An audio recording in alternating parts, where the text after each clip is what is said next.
Hello, my name is Edward Brown of the Courage Image and Charisma Institute. Today I want to talk about the characteristics of charismatic leaders.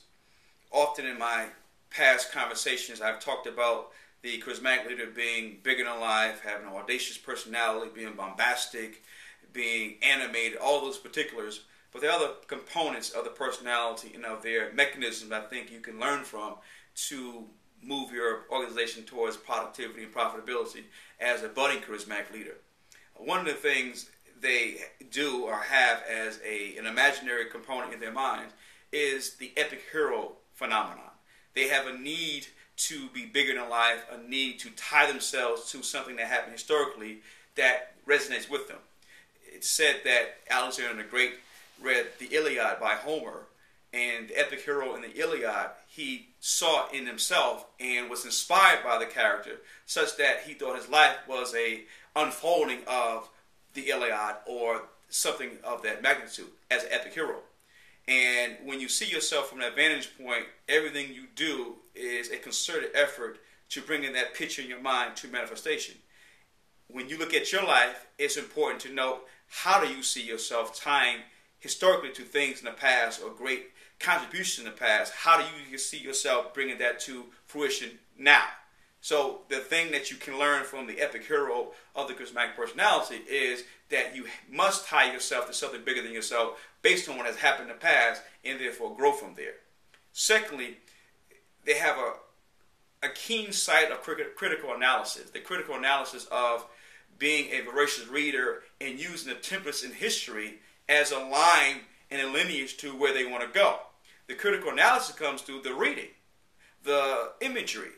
If they live in their minds, then how they see themselves in their mind's eye, running the movie of their life in their mind and where they want to go and how they see themselves going and where they see themselves going, they tie it into people who have done it in the past. And so what seemed to be total pure imagination actually becomes real, because I can point to that person. Hannibal conquered that part of the country. Genghis Khan conquered all of China, Russia, and the Middle East. When you start seeing those kind of dynamics, you're saying, I can do that too. Maybe it's not conquering per se, but it's also exercising some dominion over profession or industry, saying that I can be an influencer, that I can be bigger than life.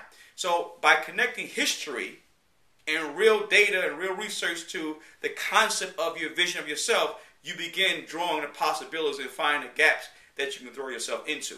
And finally, with strategic planning, you say that now that I have the vision of the epic hero, now that I see the templates I can draw from, I now can put an action into play, because what I'm doing is saying, here are the gaps. This is why it will work. Here's what I can do bigger and better than anyone else. And so by tying all those things together, by planning and strategizing, I'll write this many chapters for the epic American novel a day. I will be the most prolific speaker in the world by giving a certain amount of presentations throughout the week. I will astound the world with my brilliance by creating this product or service that I see there's a need for that no one else is addressing at this point in time. So all those kind of things tie in to the epic hero in the person saying that I can see this happening because all the things around me, historically speaking, have brought this to manifestation. If you want more information on how to be more charismatic, persuasive, and influential, there's a link below. You can tap into, sign up for, and you get free updates on how to be more charismatic, persuasive, and influential.